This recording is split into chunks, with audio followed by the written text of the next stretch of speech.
Salut à tous, ici Reg et bienvenue dans une nouvelle vidéo un peu différente parce qu'aujourd'hui c'est une vidéo home cinéma, une vidéo setup. Je vais vous montrer comment je regarde mes films, avec quelle télé, quel système son, quel lecteur Blu-ray, tout ça d'un point de vue de visionnage. Je vais vous montrer avec quoi je travaille. Je vais tout vous montrer aujourd'hui, les logiciels, le matériel, parce que j'ai beaucoup changé les choses ces 2 dernières années depuis que je suis à 100% sur YouTube. Donc j'ai envie de tout vous montrer, ça qui va être, je pense, intéressant pour certains, mais pour ceux qui ne sont pas intéressés, je mets quand même les timecodes dans la description, le commentaire épinglé, avec à chaque fois mon opinion sur les choses que j'ai achetées, si elles valent le coup ou pas. Et croyez-moi, il y a des choses qui ne valent pas le coup vu le prix. Et d'ailleurs, pour ceux qui sont dans la métropole lilloise, je vous offre des lumières parce que j'en ai acheté beaucoup, des lumières, et j'ai plus l'utilité pour elles. Donc, ceux qui veulent faire, je sais pas, des vidéos, des TikTok ou des courts-métrages, peu importe, et qui ont besoin de lumière, envoyez-moi un mail et je vous les offrirai. Je préfère au moins donner à des gens qui vont vraiment les utiliser de manière intelligente. En tout cas, j'espère. Donc, si vous les voulez, envoyez-moi un mail. Mais avant, j'ai envie de remercier le partenaire officiel de cette vidéo, c'est VPN et ses 30 millions d'utilisateurs et presque 5 sur 5 sur Trustpilot. Vous les connaissez aujourd'hui, c'est un service utile que j'utilise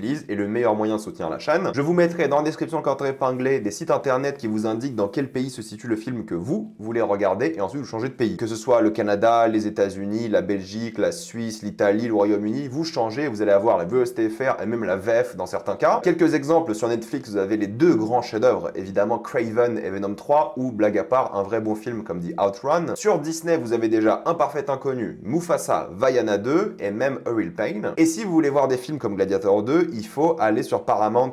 Et si vous avez Paramount+ via Canal, il faut littéralement juste vous connecter à l'application Paramount+ avec votre compte Canal. C'est facile à faire et vous avez accès du coup à Gladiator 2, mais aussi à Sonic 3 ou Better Man. Même chose pour Max, connectez-vous à Max avec votre compte Max ou Canal. Et vous avez Flow par exemple, vous avez La Guerre des Rohirrim, L'amour au présent, Sing Sing ou même encore Queer. Vous le savez, mais YouTube Premium, c'est vraiment génial, c'est un service qui change vraiment la vie pour les consommateurs de YouTube comme moi et vous avez ça pour beaucoup moins cher avec un VPN. Vous prenez un pays de l'Union Européenne comme la Roumanie, la Bulgarie où c'est moins cher et vous vous connectez. Oui, ça marche encore aujourd'hui, mais l'Union Européenne c'est plus simple et si vous n'y arrivez pas, il y a plein de tutos en ligne pour vous le montrer et ça marche sur plein de services différents comme Letterboxd aussi. Oui, vous pouvez avoir Patron pour moins cher. Vous serez en bien plus grande sécurité avec un VPN que ce soit sur la Wi-Fi de l'université, de l'aéroport, de l'hôtel ou même de chez vous. Vous pouvez partager un compte avec cette personne au total. C'est disponible sur tous vos appareils préférés sans aucun problème. Vraiment, tout le monde peut le faire en quelques clics et c'est fait. Vous pouvez essayer par vous-même car vous êtes satisfait ou remboursé sous 45 jours et vous avez une assistance technique en français 24h/7. Utilisez le lien dans la description, le commentaire épinglé afin de vous abonner à Cyborgos VPN et bénéficier de 83% de réduction plus 4 mois gratuits.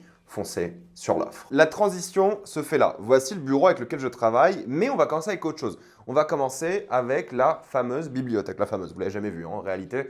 C'est ma bibliothèque où je mets tous mes Blu-ray, tous mes DVD, toutes ces choses-là. Donc il y a plein de choses que j'ai déjà montrées en vidéo. Il y a des collections un peu spéciales que je mets ici. Le Seigneur des Anneaux en Blu-ray, la version Steelbook qui est vraiment très très jolie. Je vous la remonte parce que c'est vraiment un magnifique Steelbook d'après moi. Donc là, je mets un peu toutes mes collections, entre guillemets, un peu spéciales, magnifiques, hein, celle-ci de The Host. Et là, c'est tous mes Blu-ray, donc on a les 4K pour commencer. Encore une fois, je ferai une vidéo, comme chaque année, de ce que j'ai acheté l'année précédente. Moi, je range par ordre alphabétique, parce que je suis un peu fou. C'est comme ça, il y en a qui rangent par réal, et tout, moi, c'est ordre alphabétique. Là, on n'est que dans les A, par exemple. Vous pouvez mettre pause hein, si vous voulez voir la liste complète ou des choses comme ça. Normalement, ça peut vous le permettre. Je les ai quasiment tous vus. Alors là, il m'en manque quelques-uns. Tarkovsky aussi, il m'en manque 2. Mais je crois que tous les films que j'ai, même les coffrets, quasiment tous vus. Alors non, tu vois, il y a des trucs comme American Gangster que j'ai acheté parce qu'on m'a dit qu'il était bien, mais je l'ai pas encore vu. Je sais même plus où il est. American, il doit être en M. Il est là. Je l'ai pas encore vu, mais il faut que je le voie. Mais globalement, j'ai déjà tout vu. Il y a des collections, voilà, le Nolan qui est là, par exemple. Voilà. Il y a plein de steelbooks que j'aime bien, qui sont jolis. Bon, je les ai déjà montrés en vidéo, je vais pas perdre mon temps à les remontrer ici, sauf le Laurence d'Arabie parce qu'il est absolument magnifique. Bon, vous le connaissez, hein, je l'ai montré trop de fois déjà. C'est un peu ma collection, ça c'est que les 4K à ce niveau-là. Au total, j'ai 270 films, majoritairement des 4K. Ici, j'ai mon trophée YouTube, pour ceux que ça intéresse. En dessous, on passe un peu au Blu-ray. Mais d'abord, je vais vous montrer, alors ça c'est un casque que j'ai reçu pour la promotion du problème à 3 cordes de Netflix. Bon, ça sert à rien, mais c'est une déco. Là, c'est un peu mon setup quand je fais des micro-trottoirs, avec évidemment le stabilisateur pour téléphone, avec ici le micro que je fais pour les micro-trottoirs et ces choses-là. Et c'est toujours bien d'avoir ce genre de truc si jamais tu as envie de faire des vlogs ou autre. Là, c'est les Blu-ray. Voilà, il y a pas mal de Blu-ray classiques. Bon, ça me stresse parce que c'est jamais les mêmes tailles. Tu vois, là, il y a la Grande Bellezza qui est pas la même taille. Le coffret Bonlongo, il est très joli, j'aime beaucoup. Aftersun, pas la même taille. Bon, les Blu-ray, faut pas tout regarder parce que tu deviens fou. Voilà, il n'y en a pas beaucoup. Hein. Pour le coup, les Blu-ray, je préfère acheter des 4K.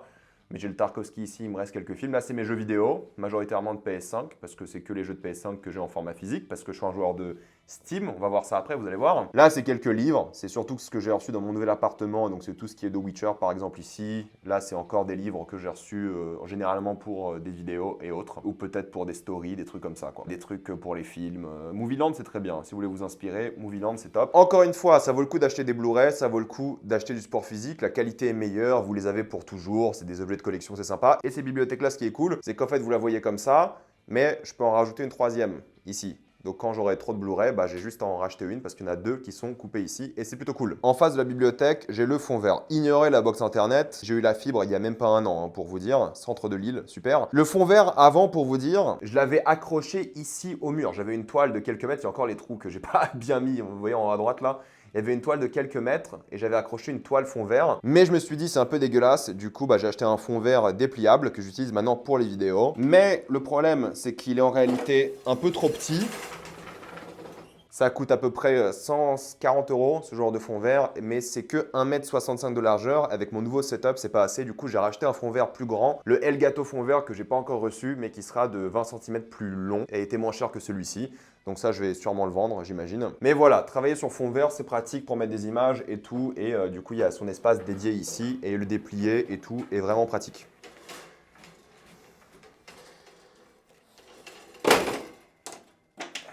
Hop, et en vrai, je peux le ranger encore plus sur le côté si j'ai besoin. D'ailleurs, pour ceux qui se posent la question, avant, mon setup ressemblait à ça. Ça prenait beaucoup plus de place, c'était beaucoup moins pratique et j'avais des heures et des heures de montage à faire, ce qui était juste pas viable. Je pensais que j'allais vraiment arrêter YouTube pour vous dire, c'est pour ça que j'ai changé de setup. Mais ça ressemblait à ça et c'est ces lumières-là que j'offre. Ça faisait peut-être plus professionnel, mais en réalité, j'étais au bout du rouleau, donc ça valait pas le coup. Maintenant que je passe toutes mes journées chez moi, parce que voilà, je bosse depuis la maison, j'ai investi dans un vrai fauteuil.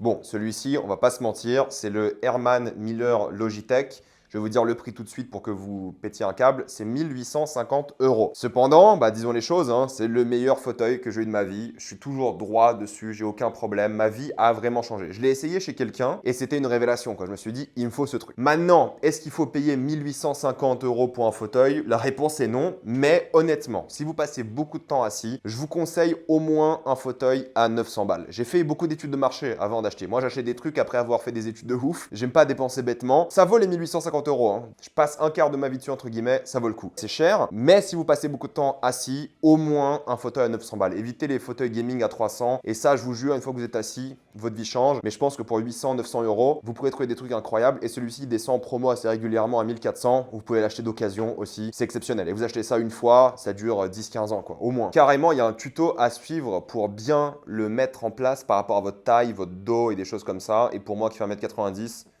je vais pas vous mentir, c'est royal. Ce que vous voyez ici, c'est un tapis de marche. Pourquoi? Parce que maintenant, je suis à la maison quasiment tout le temps pour le travail et je marche beaucoup moins qu'avant parce que je vais plus au travail, des choses comme ça. Tapis de marche dépliable, celui-ci est cher parce qu'il est dépliable. C'était 450 €, mais je l'utilise, je marche 2 heures par jour à peu près. C'est à peu près 10 km, je marche à 5 km/h et du coup, ce qui est bien, c'est que je peux marcher et en même temps travailler, ce qui est vraiment mortel. Et ça m'a fait perdre, honnêtement, plus que tout, n'importe quel sport, 10 kilos depuis décembre. En décembre, j'étais à 103 kilos. Depuis septembre, je mange sainement et depuis fin décembre, j'ai commencé à couper mes calories. Et ça, je pense que c'est le truc qui m'a le plus aidé. En vrai, j'étais à 103 kilos en décembre. Février, j'étais à 93. Là, je me suis blessé, je suis un peu remonté. Mais c'est ça qui me permet d'être en bonne forme et activité. Et si vous avez un tapis et vous avez la place d'avoir un tapis qui soit dépliable ou pas et que vous bossez de la maison, je vous jure, c'est un game changer. Ça a vraiment changé ma vie. Ignorez le cable management. Mais c'est genre d'achat, le jour où il se casse, j'en rachète un parce qu'en termes de santé, de pouvoir marcher, bouger, exceptionnel, je ne pourrais plus vivre sans aujourd'hui. C'est un privilège. Il y en a pour beaucoup moins cher pour le coup. Il y en a à 200 €, 150 et je vous jure, ça change la vie. Surtout pour ceux qui bossent de la maison, ont du télétravail, ceux qui sont pas très actifs. Ça, c'est bien pour être actif. Et entre-temps, c'est bien de le coupler avec d'autres sports. Et vous remarquez même pas que vous marchez au fait. C'est ça qui est bien. Pour ceux qui veulent perdre du poids aussi, c'est incroyable. Je vous jure, c'est ce qui fait mieux le perdre du poids parce que tu marches, tu t'en rends même pas compte, quoi. C'est pas un effort physique de marcher. En fonction des gens, évidemment. Mais bon, exceptionnel ça. Ensuite, le bureau, c'est un flexi spot. J'avais fait la promotion à l'époque. Ça, c'est à peu près 250 € aujourd'hui. Et du coup, l'avantage, c'est que j'ai plein de tailles différentes. J'ai une taille où je tourne, là à 1. J'ai une taille où j'ai le tapis de course à 2. Ça monte à 125 cm. Donc pour moi, avec le tapis, c'est parfait. C'est pile ma taille. Mais au-dessus d'1,90 m, tapis plus bureau, c'est trop bas. J'ai la position assis, mais entre-temps, position debout, elle est à 120. Position assis, elle est à, je crois, 83. Et ça aussi, bureau assis debout, franchement, pour ne pas passer sa journée vraiment qu'assis, C'est génial. Et en réalité, je pense que je fais un tiers, un tiers. Un tiers assis, un tiers tapis, un tiers debout. Ça aussi, hein, si vous êtes souvent à la maison, croyez-moi, ça vaut le coup. Ensuite, il faut parler évidemment de la gourde. La gourde, 2 litres 25. Pourquoi? Parce que je bois beaucoup d'eau. Je bois 3 litres, 3 litres 5 d'eau par jour. Et flemme de me lever à chaque fois pour prendre des verres et tout. Du coup, j'ai investi. J'ai pris une grande gourde. Voilà, ça coûte 20 balles, 2 litres 25. Je l'ai depuis 2 ans déjà. Incroyable. Concernant mon téléphone, j'ai un Pixel 8 Pro avec lequel je filme. J'ai les Buds Google. J'ai la Pixel Watch aussi de Google. C'est la deuxième. Je l'ai eu gratuitement avec du coup le téléphone. Les micros avec lesquels je filme mes vidéos et micro-trottoirs et autres quand j'en fais, c'est le Rode Go 2. Transmetteur-récepteur, du coup, j'en ai un que j'utilise actuellement qui est accroché à moi et que vous voyez dans les vidéos. Ça, que j'accroche au PC ou là parce qu'il y a une mémoire interne. Et je pense que c'est un bon micro. En extérieur, ça marche bien et je pense que là, pour les vidéos, je l'ai plutôt bien calibré et ça marche bien aussi. Le casque, c'est un Odez Maxwell. Le son est très très bon. Par contre, le micro est pas d'une qualité incroyable. Le micro, je peux pas vous le conseiller. Mais par contre, le casque, en termes de son, ça c'est 280 €. Vraiment exceptionnel. C'est le meilleur casque que j'ai eu de ma vie. L'écran que j'ai, c'est un LG que j'ai acheté il y a 3 ans déjà pour à peu près 900 balles. C'est le 38 GN 950, du coup 38 pouces, résolution 3840 x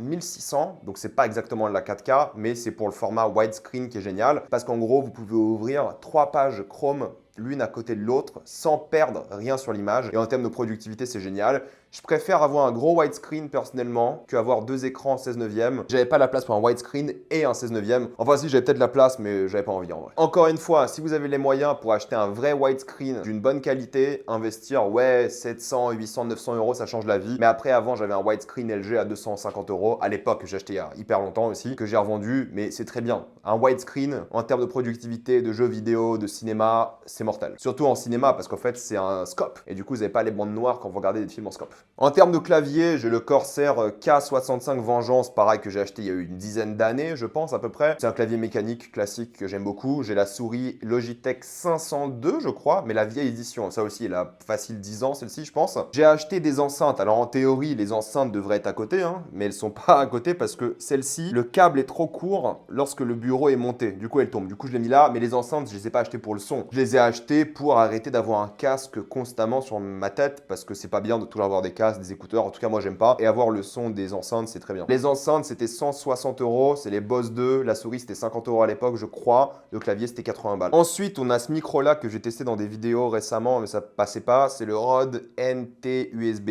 En vrai, pour des TikTok, pour des lives, c'est cool, c'est pratique, c'est mieux qu'avoir ce setup-là avec le transmetteur sur batterie et tout. Là, c'est sur USB. Ouais, pour les vidéos, c'est pas terrible, vu la disposition, mais pour les lives et tout, ça passe. Ça, pareil, c'est 160 €. Avec le bras Rode, c'est peut-être 20 balles de plus. Donc, allez, on va dire 180, 190 €. Et c'est un bon micro. Je pense que c'est bien pour live si vous n'êtes pas un grand professionnel. D'ailleurs, ça, c'est la manette du tapis de course, hein, pour ceux qui se posent la question. Ça permet d'augmenter et ralentir, s'il faut. Maintenant, pour passer au nouveau setup que j'ai mis en place depuis la semaine dernière, on a les lumières Elgato MK2, si je dis pas de bêtises, qui sont bien. Parce que du coup, on peut changer la luminosité, la couleur et tout. J'ai mis un temps à trouver la bonne luminosité, bonne couleur. Mais ce qui est cool, du coup, c'est qu'il s'accroche au bureau. Pas besoin d'avoir des trépieds, des trucs comme ça. Ça s'accroche au bureau, c'est génial. Le tout coûte 334 €, j'ai payé, je crois, pour les deux. Et il y a une manette qui est offerte aussi avec, que j'ai mise là, pour baisser en live la luminosité et tout, que j'utilise pas parce que pour mes vidéos, la lumière reste la même. Et pour les gens qui streament, avoir des lumières qui bougent, c'est bien. Donc c'est 330 €, c'est un investissement, mais je veux dire, elles sont connectées. Je les éteins depuis mon PC et tout, c'est génial. Pour moi, ça vaut le coup pour l'instant. La luminosité est bonne. J'ai peut-être pas encore perfectionné la luminosité, mais ça run très bien. D'ailleurs, si on parle d'Elgato, j'ai évidemment le Stream Deck qui me permet du coup d'ajouter des boutons, donc des boutons où je fais le montage en live. Vous voyez ici, il y a marqué pause, donc je peux être sur OBS, mettre pause,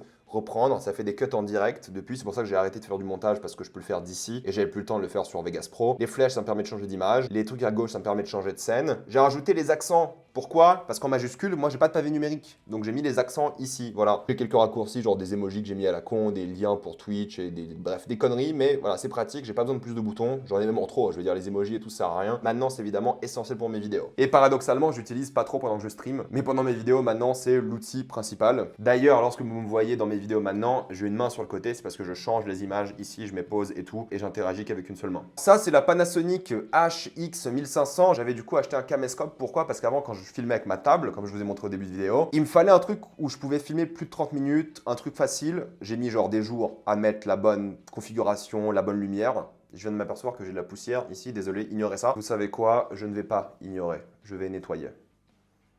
Je passerai un coup d'aspi après. Ça coûte 1500 balles. Je me suis dit, vas-y, maintenant je suis youtubeur temps plein, faut que j'investisse. Avant, j'avais une vieille Sony AXR 33. Ça, c'est 1500 balles. Apparemment, c'est puissant. Je m'y connais pas assez bien, mais c'était pratique pour moi. Et maintenant, j'utilise pour filmer les vidéos d'ici. En réalité, si je savais que j'allais avoir ce setup-là avec le PC, le bureau, j'aurais pas acheté un caméscope. J'aurais acheté un appareil photo et puis basta. Mais c'est vrai qu'avec mon setup d'avant, j'avais ça. Et maintenant, en vrai, ça fait le taf. Je compte pas changer. C'est efficace, c'est pratique, c'est bien. Après, voilà, je vais pas vous donner mon avis dessus parce que je suis pas un spécialiste. Mais ce que j'ai découvert, c'est que moi, naïvement, je me suis dit, vas-y, je vais le connecter en HDMI, ça va connecter à mon PC et je vais filmer. Non, non, non, non, non. Ah, ça marche pas comme ça la vraie vie. La vraie vie fait qu'il faut un Elgato Camlink ou un équivalent. Il faut une sorte d'adaptateur pour ça. Et je pense que l'adaptateur est pas assez bon pour ce que moi je fais. Du coup, j'en ai racheté un autre qui doit arriver aujourd'hui d'ailleurs. Dans les prochaines vidéos, ça sera le nouveau. Normalement, il y aura plus de baisse de FPS, mais il faut un adaptateur qui coûte 100 balles. Et du coup, tous les streamers ont un truc équivalent à ça. Mais du coup, j'ai pris un autre truc qui devrait être plus puissant, qui devrait mieux marcher et qui me permettra de capturer aussi la PS5. On va voir comment ça va marcher. Et ça, je vais sûrement le rendre parce que j'en aurai plus besoin. Donc, vous l'avez compris, maintenant, mon montage, je le fais directement dans OBS. J'ai mes scènes ici avec les différentes images que je fais changer en mode diaporama, tout ça.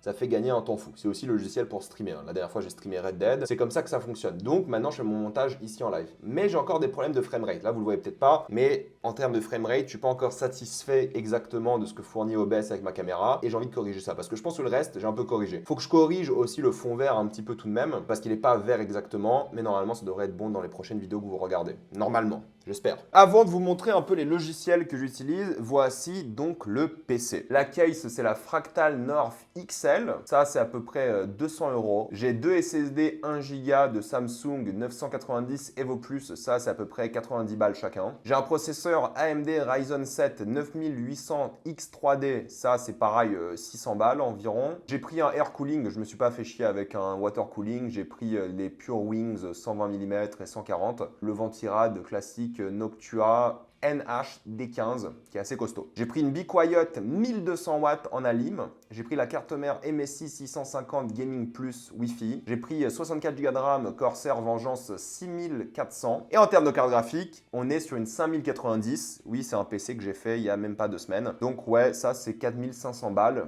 avec 2350 €, juste le prix de la carte graphique. Donc ça, c'est vraiment un PC si vous avez de l'argent. Ça, je vais le garder 5-6 ans minimum, je pense, pour jouer aux jeux vidéo, pour le montage, c'est royal. J'ai eu un problème de SSD, du coup, j'ai envoyé à matériel.net pour qu'il me le renvoie. Normalement, là, j'en ai qu'un actuellement, mais normalement, le prochain devrait arriver. J'espère juste que c'est pas un problème de carte mère. J'ai toujours été un gamer PC. Pour moi, avoir un PC, ça a toujours été hyper important. Là, c'est le meilleur PC que j'ai acheté de ma vie, le plus cher de ma vie aussi. J'ai les moyens, grâce à vous, j'en profite. Mais ça, c'est un investissement facile, 5 ans minimum. Genre les jeux PS6, normalement, ça devrait passer crème, voire plus que 5 ans en 4K. Et j'en profiterai du coup pour faire des lives sur des jeux intéressants quand j'aurai le temps. Mais normalement, j'aurai plus de temps pour faire des trucs dans ma vie là. Et maintenant, je vais passer en mode OBS, vous montrer les logiciels que j'utilise. Maintenant, laissez-moi être assis pour une fois et vous montrer tous les logiciels que j'utilise pour travailler. On commence avec le Stream Deck, le logiciel où on peut choisir ce que je mets sur ma petite machine que je vous ai montré tout à l'heure. Ça, c'est le logiciel du Camlink 4K où justement me permet de récupérer l'image de ma caméra. Vous savez, ce Camlink qui me fait bugger ma caméra, mais vous inquiétez pas, je vais régler ce problème. J'aurai un bon framerate un jour, mais du coup c'est un logiciel essentiel. Logiciel évidemment de mon micro, voilà, le Rode central où tu peux gérer tes 2 micros, ça c'est ce que j'utilise actuellement et le micro que je vous ai montré tout à l'heure. Ensuite j'utilise Discord, et non, je n'ai pas vraiment de Discord de la chaîne, j'en ai un qui est créé, mais c'était pour faire des lives avec des intervenants, et lorsque je continuerai d'en faire, j'en ferai, mais j'utilise Discord parce que c'est utile pour avoir des invités. Ça, c'est un truc que j'utilise qui s'appelle 4K Downloader, ça me permet de télécharger les vidéos YouTube, genre des bandes annonces, surtout des bandes annonces, pour les mettre dans mes vidéos à moi, parce que c'est chiant toujours de trouver des sites pour télécharger des vidéos et tout, donc j'utilise ce logiciel-là. Steam, vous connaissez, je vais pas vous représenter voilà l'application, mais c'est cool, je sais pas que Kazan était sorti, pour le coup. Apparemment, le jeu est vachement intéressant. J'ai pas encore vu les critiques, on va voir ce que dit Steam. Very positive, 94%. Cool, en vrai. Il y a une démo, bref, Steam, c'est les GOAT, c'est la meilleure plateforme de jeux vidéo du monde. Il y a rien de mieux, quoi. Il y a tous mes jeux, tous mes trucs. Steam, c'est on top, comme d'hab. StreamerBot, ça c'est un logiciel qui me permet de streamer en même temps sur YouTube et Twitch et d'avoir le chat des deux en même temps. Ce qui est vraiment cool et pratique pour ceux qui font du multi-stream, et ça marche avec TikTok aussi. Je crois, si pas de bêtises, mais je stream pas sur TikTok parce que c'est chiant. Le logiciel TikTok Live Studio, un enfer, il est horrible. Après, il y a OBS, le logiciel que j'utilise actuellement pour filmer ce que je suis en train de faire là. Voilà, maintenant je fais mes vidéos dessus pour streamer. OBS, c'est le truc, le must, quoi. Il y a rien de mieux. Il faut un peu le prendre en main, ça prend du temps et j'ai pas encore réussi à prendre en main parfaitement. actuellement, vu les galères que j'ai, mais OBS, c'est la vie. Après, j'ai plein de logiciels que j'utilise dans ma vie personnelle, hein, comme WhatsApp, Spotify. Ça, c'est sous-côté aussi. Le capture d'écran, l'outil, incroyable, en vrai, pour faire des captures d'écran de temps en temps. Après, j'utilise VLC. Parfois, je prends des films, je les mets dans VLC et je screen avec l'outil VLC. Comme ça, je peux mettre les images facilement dans mes vidéos. Il y a une commande genre Shift S sur VLC et ça fonctionne. Et ça prend le truc en natif et tout, c'est royal. Photoshop, évidemment, pour toutes les miniatures et tous les trucs dont j'ai besoin de manière générale. Je vais pas vous l'expliquer, vous connaissez Photoshop en réalité. À chaque fois que je joue Photoshop, j'entends le ventilo de mon CPU qui s'affole. Pour le montage, j'ai toujours utilisé Vegas Pro. Là, c'est la version 22. Il y a plein d'autres logiciels de montage qui sont meilleurs, hein, bien sûr, mais voilà, j'ai commencé sur Vegas Pro, je vais sûrement mourir sur Vegas Pro et j'ai essayé d'autres logiciels, DaVinci Resolve, Premiere et tout, mais réapprendre un logiciel et tout alors que tu as déjà toutes tes configs, tout fait sur le PC, ça sert à rien. Autant kiffer ce que tu as déjà là et c'est royal. Sinon, pour les torrents, j'utilise Deluge. Les torrents, évidemment, 100% Lego, bien sûr. Après, il y a plein d'autres logiciels gâteaux comme celui qui contrôle les lumières auxquels je touche plus jamais parce que maintenant, je les calibrais, en fait. Sinon, j'ai Razer Synapse que j'utilise quand je mets la caméra de Razer, mais c'est vraiment le pire logiciel du monde. C'est vraiment de la merde, mais il faut l'utiliser pour configurer la caméra. Mais une fois que c'est configuré, normalement, on l'utilise plus jamais. Après, mais je le garde au cas où. Après, j'ai d'autres logiciels comme le Logitech Hub qui permet de gérer évidemment la souris et des choses comme ça. Mais le truc trop important, mais vraiment sous-côté, si vous avez l'équipement. C'est-à-dire que si vous avez un casque comme le mien, vous voyez l'Odez Maxwell, si vous avez un casque Dolby Atmos, il faut télécharger ce logiciel. Dolby Access sur le Microsoft Store. Et il faut payer, c'est 16 balles, mais c'est une licence à vie, si je dis pas de bêtises, sur la machine et le compte que vous avez. Et du coup, ça met le son Dolby Atmos dans vos oreilles. Sans ça, vous n'avez pas le Dolby Atmos. Et ça marche sur votre télé aussi. Moi, il a reconnu mon home theater, que je peux configurer des choses comme ça, mais il faut payer pour avoir le Dolby Atmos quand vous regardez des choses depuis votre PC. Parce que c'est ça qui est important. Parfois, je regarde des choses qui sont du coup en Dolby Vision sur mon PC. Des choses évidemment très légales, hein, bien sûr. Ces fichiers-là, quand je les mets sur ma télé, ils seront pas reconnus comme Dolby Vision de base, parce qu'il faut configurer le Dolby Access et le Dolby Vision. Et en fonction de votre télé, il faudra des logiciels qui vont faire des transferts et tout. C'est un peu de la merde, mais il y a des tutos en ligne pour le faire, pour configurer votre télé et votre PC en Dolby Vision. Comme ça, quand vous regardez du Dolby Vision, du coup, faut pas utiliser VLC, parce que VLC, c'est un logiciel qui marche pas en Dolby Vision, faut utiliser Energy Player. Désolé pour ma tête, mais vous utilisez ce logiciel-là, qui lui est compatible Dolby Vision. Mais faut mettre ça en place avant, tout le délire Dolby Vision et Atmos. Mais faut le faire, ça vaut le coup. Le Dolby Vision sur votre télé, quand vous êtes sur votre PC, ça vaut le coup. C'est un peu chiant à faire, ça prend genre une vingtaine de minutes, mais après, si vous regardez beaucoup de films depuis votre PC, sur votre télé ou n'importe quel écran de Dolby Vision, ça vaut le coup. Je dirais même que c'est essentiel pour les cinéphiles. Voilà, je pense avoir fait le tour de tous mes logiciels intéressants par rapport à mon travail et par rapport à ma cinéphilie. Et pour ceux qui se posent la question, ici il y a un câble HDMI qui est relié à ma télé que je vais vous montrer dans quelques secondes. Lorsque je regarde des films sur mon PC, je les mets directement sur la télé ou alors des jeux que je mets sur la télé. Et j'ai aussi un câble que j'utilisais à l'époque pour ma manette parce que je sais pas pourquoi, mais ma manette avant elle marchait pas sur mon ancien PC sans fil. Mais je vais l'enlever ce câble et il y aura qu'un seul câble du coup qui va aller en mode HDMI.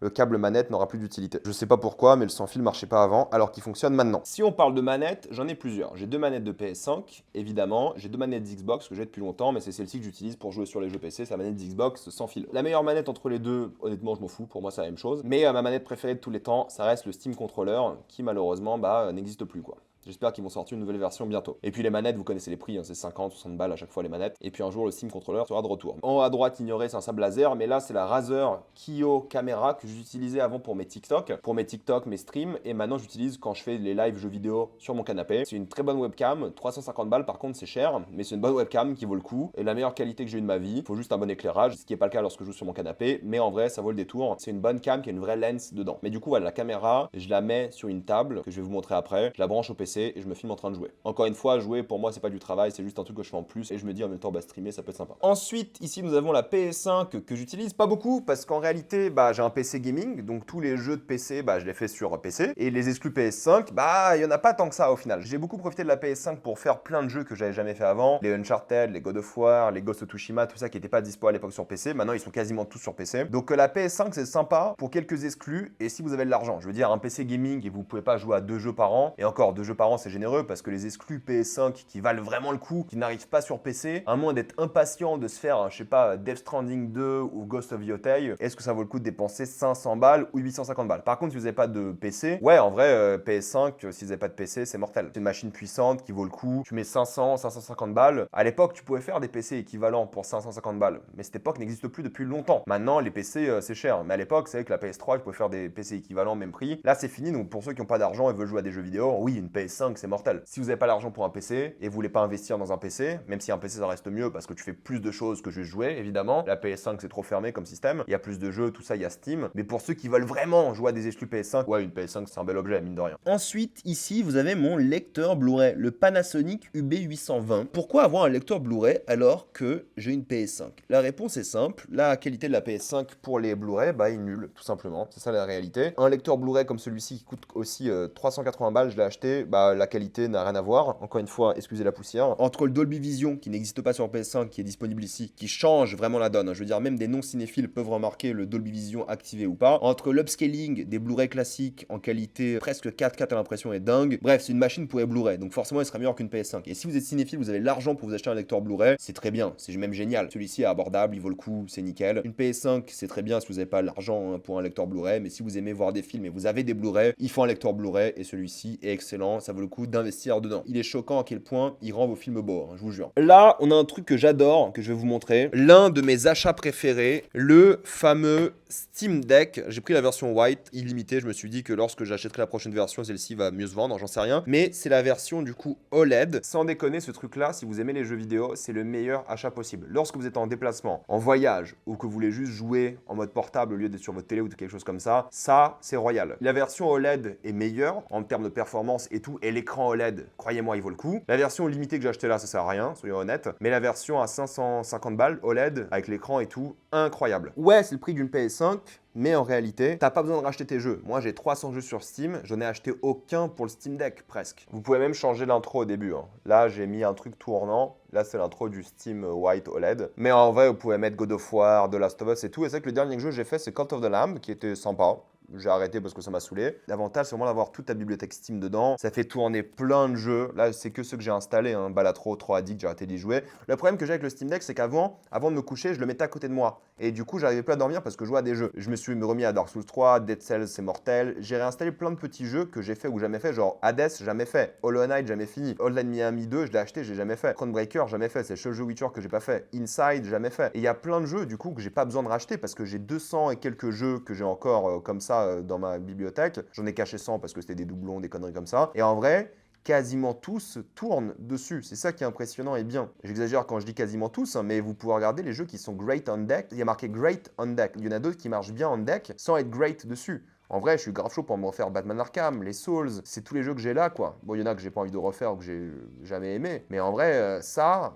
incroyable, ça change la vie en vrai. Oui, vous allez jouer peut-être à Cyberpunk en 30 FPS pendant 2 heures en termes de batterie, mais en vrai, ça reste incroyable de faire ça, je trouve. En low et tout, il n'y a pas de souci. Mais je m'en fous. Tu sais, je suis dans le train, ou alors je suis dans l'avion, je m'en fous de la qualité du jeu si je peux jouer. Oui, quand je joue à Balatro, ça sera 7 heures de batterie au lieu de 2. De toute façon, tout ce que fait Steam est royal, je trouve.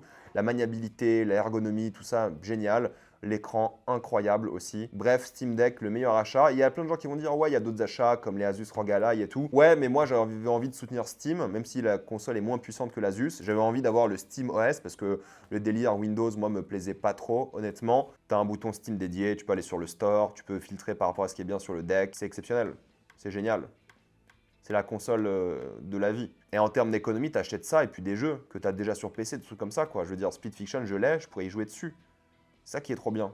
Incroyable. Bref, je vais arrêter de sucer Steam un peu, mais si vous voulez une console portable et vous avez un peu plus d'argent que pour une Switch et vous avez déjà un PC, ça c'est royal. Si vous n'avez pas de PC et que vous devez racheter vos jeux, ouais, c'est un peu chiant peut-être. Mais en vrai, sinon, ça, incroyable. C'est un achat de ouf. Je vous jure, mes vols d'avion en Europe, qui durent 2 heures, je me téléporte. Les trains, je me téléporte. Quand j'ai pas accès à mes consoles ou autres, je me téléporte. C'est un passe-temps de ouf.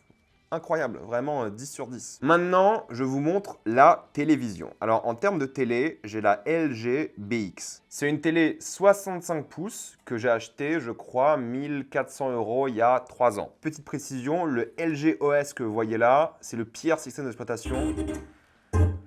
Voilà, vous avez bien compris, je me suis fait avoir. Le pire système d'exploitation de l'histoire de la télé. LGOS, c'est le pire truc du monde. Mais du coup, voilà, vous avez vos trucs classiques, des pubs. Cette putain de souris de merde qu'il y a sur le LGOS, ce truc de merde là, comment ça m'énerve? Faut que je désactive un jour. Bref, vous avez vos plateformes de streaming que vous aimez. Sur la télécommande, il y a des boutons supplémentaires pour ceux que ça intéresse juste là. Bon, je vais pas faire le focus. Mais du coup, en termes de qualité, bah, c'est une télé OLED. Et honnêtement, la chose la plus importante que je vous dirais de votre vie, si vous avez le choix entre une télé et vous avez les moyens, achetez OLED. Et si vous avez le choix entre une télé 65 pouces LED, QLED, achetez la 55 pouces OLED. Prenez une taille en dessous plutôt que prendre une LED. Parce que l'OLED, c'est le truc le plus incroyable que vous allez voir. Et en fonction de la qualité de l'OLED, il y aura moins de reflets. Moi, si je dois regarder des trucs, oui, il faut que je tire les rideaux. Sinon, il y a trop de reflets. Vous le voyez un peu à droite, ici d'ailleurs, les reflets. Là, j'ai tiré un rideau, c'est nickel. Mais oui, il y a des problèmes de reflets, soyons sincères. Mais en réalité, la qualité OLED change la vie. Je vous mets Oppenheimer version streaming, qui sera forcément beaucoup moins bien que la version Blu-ray.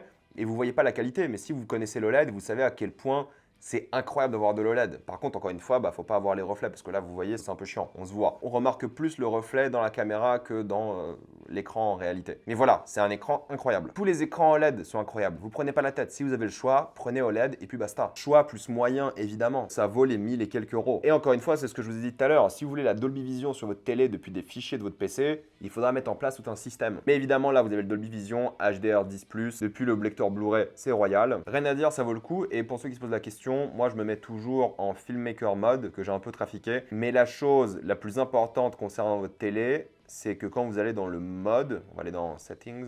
Ouais, je l'ai en VO la télé, il y a quoi il faut désactiver ça. Ça là, le True Motion, c'est le pire truc du monde. En vrai, le reste, vous laissez l'application gérer pour vous, vous mettez tout en mode cinéma. Moi, c'est ce que je fais, hein. Tout est en mode cinéma ou filmmaker mode. Mais le motion blur là, il faut l'enlever. Le truc là, le True Motion de merde, pardon, pas le motion blur, il faut enlever. Et en fonction des télés, ça n'a pas le même nom. Donc il faut toujours, sur toutes les télés, désactiver ça. C'est le truc le plus important. Même Tom Cruise l'a dit.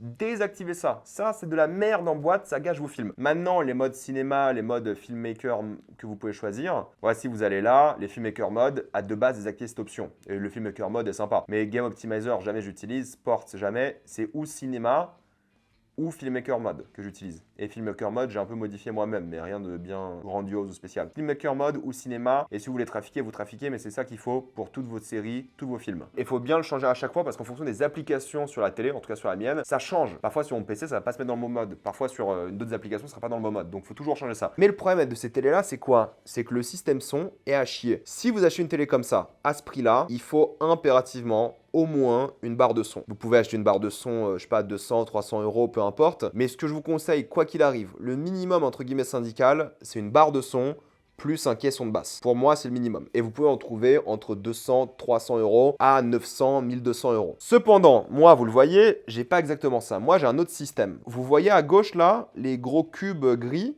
C'est mon système son. C'est ce qu'on appelle le Sony Bravia Theater Quad. Je vous le dis tout de suite, ça coûte 3000 euros. Moi, je l'ai payé en Black Friday 2400, si je dis pas de bêtises. Et je vous le dis tout de suite, je pense que ça vaut pas le coup. En gros, c'est deux enceintes que vous placez ici, à côté de votre télé. Vous en placez une derrière et une autre là-bas. Et en gros, qu'est-ce qui va se passer? Les enceintes vont communiquer entre elles. Il y a une application qu'il faut mettre en place. En fonction de votre emplacement sur votre canapé ou autre, elles vont calculer le son optimal pour faire une sorte de bulle de son. Et je vous dis tout de suite, le son est incroyable. On a vraiment l'impression d'être au cinéma. On a le système 5.1 en théorie. Et même si vous êtes devant la télé, et que les enceintes sont là, on a l'impression que le son vient de la télé. Pourtant, la télé ne produit pas de son. Si vous vous rapprochez, vous n'entendez rien à la télé, tout vient d'ici. Mais vu que leur algorithme, je sais pas quoi, calcule votre pièce, calcule tout ce qui se passe dedans, elles arrivent à communiquer entre elles et de trouver le son parfait pour vous. Donc ça, mortel. Rien à dire, c'est exceptionnel. J'ai déjà changé mon salon plusieurs fois en termes de disposition. Le calcul se fait parfaitement, c'est génial et rien à dire. Ça vaut clairement le coup. Pour l'algorithme, je précise. Et en vrai, première fois de ma vie que j'ai un système 5.1. Parce que oui, la majorité du son va venir d'en face. Ça, c'est une évidence. Mais ce qui est intéressant et immersif, c'est les sons qui viennent de derrière. Parfois, tu vas écouter un film et tu auras des instruments de musique qui seront de derrière. Parfois, tu vas regarder un film d'horreur et vous savez, les jumpscares, ils viennent de derrière, ces sons-là. Il y a plein de petits exemples comme ça qui rendent l'immersion bien plus grande, bien plus incroyable et pour moi, c'est un game changer. Avoir un système son avec du 4.1, 5.1, c'est incroyable. Je vous dis pas de dépenser 2600 balles. Hein. Il y a des systèmes 5.1 beaucoup moins chers. Vous achetez une barre de son, caisson de basse et deux enceintes derrière, et vous avez un système entre guillemets 5.1 incroyable. Là, c'est l'overkill, on est d'accord, mais honnêtement, c'est mortel. Je dis pas que ça vaut 2600 euros. Ça vaut pas 2600 euros, c'est sûr. On peut faire un truc alternatif très bien. Mais ce qui est bien, c'est que beaucoup des systèmes son de l'époque, ils étaient filaires. Il fallait connecter les enceintes entre elles. Là, c'est du sans fil, et ça qui est incroyable aussi. Et ça qui est bien. L'époque où fallait tout lié ensemble et tout, insoutenable. Maintenant, c'est sans fil, ça communique bien, il n'y a pas de latence, il n'y a rien, c'est royal. Mais ce système-là, vous pouvez l'acheter sans le caisson de basse.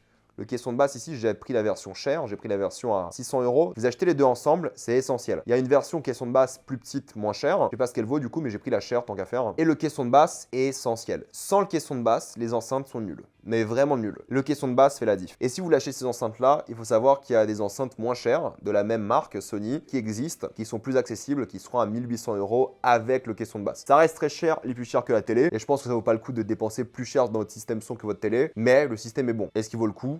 D'après moi, vu le prix, non. Mais dans quelques années, ces systèmes son-là ou équivalents seront moins chers. Ils seront plus accessibles. C'est un truc qui va devenir un peu à la mode, je pense. Parce que oui, être un système surround comme ça, on peut dire ce qu'on veut, c'est vraiment exceptionnel. Voilà, j'ai fait un peu le tour de tout ce que j'ai en termes de matos. Et pour ceux qui se posent la question, parce que je sais que je vais avoir des questions sur la déco, j'ai plusieurs peintures chez moi. Alors c'est des trucs que vous pouvez acheter directement sur le magasin du Louvre. C'est de la bonne qualité, hein, pour le coup. Ça coûte cher aussi, c'est 300 balles. Mais c'est une bonne qualité. Je dirais pas comme ça, mais c'est de grande peinture. Celle-ci, c'est un port au clair de lune de Vernet. Et récemment, pour mon anniversaire, je me suis fait plaisir, j'ai acheté ça sur un site, je sais plus c'est lequel. Je mettrai le nom, hein, pour ceux qui s'intéressent ici à l'écran. Ça, c'était un peu plus cher, c'était 100 €. C'est aussi une grosse peinture. Je me suis dit, il me faut un peu de déco de cinéma et je pense que je vais en mettre d'autres sur plein de murs. Ces toiles, cette fois-ci, clairement cheap. Pour ceux qui se posent la question, j'ai accroché ça avec des trucs d'Amazon. C'est des stickers, ça tient très bien. Celle-ci, ça fait 2 ans qu'elle est là, il a pas bougé. Cette affiche-là, je viens de la mettre, que j'aime beaucoup et je pense que je vais investir dans plus d'affiches de cinéma parce que je trouve ça incroyable, en vrai. C'est cher aussi, c'est 100 balles, mais c'est grand et c'est sur une toile et c'est cool. Et ça vient avec le cadre et tout, vous avez besoin de rien acheter d'autre. Celle-ci, c'est Orphée de français. Voilà, un beau tableau que j'aime bien aussi. À un moment, je devais faire une collaboration commerciale avec Displate, ça s'est pas fait au final, mais du coup, bah, j'ai plein de Displate maintenant et c'est un peu des trucs de jeux vidéo à chaque fois parce que Displate, ils faisaient beaucoup de jeux vidéo, ils en font toujours beaucoup. Donc là, on est Elden Ring. Là, on a un faux truc Bloodborne parce qu'ils n'avaient pas officiellement la licence Bloodborne. Du coup, il y a un mec qui a fait des trucs similaires. Il fallait que j'en ai 7 pour la vidéo, du coup, j'ai plein de trucs comme ça. Par contre, concernant Displate, c'est vrai que leurs aimants tiennent pas. C'est des trucs que j'ai depuis 2 ans. Là, c'est pas droit parce qu'en fait, l'aimant est tombé et j'avais la flemme de le rendre droit. Et j'ai juste mis les stickers que j'ai mis sur les autres tableaux. Mais c'est de Witcher, c'est cool. Et un jour, je trouverai la motivation pour le mettre droit, mais pas pour l'instant. Ça, c'est un truc personnalisé, donc je voulais tester la fonction de Displate. Tu peux envoyer ta propre peinture et ils font un Displate. Du coup, j'ai trouvé pareil un truc de Witcher que j'ai envoyé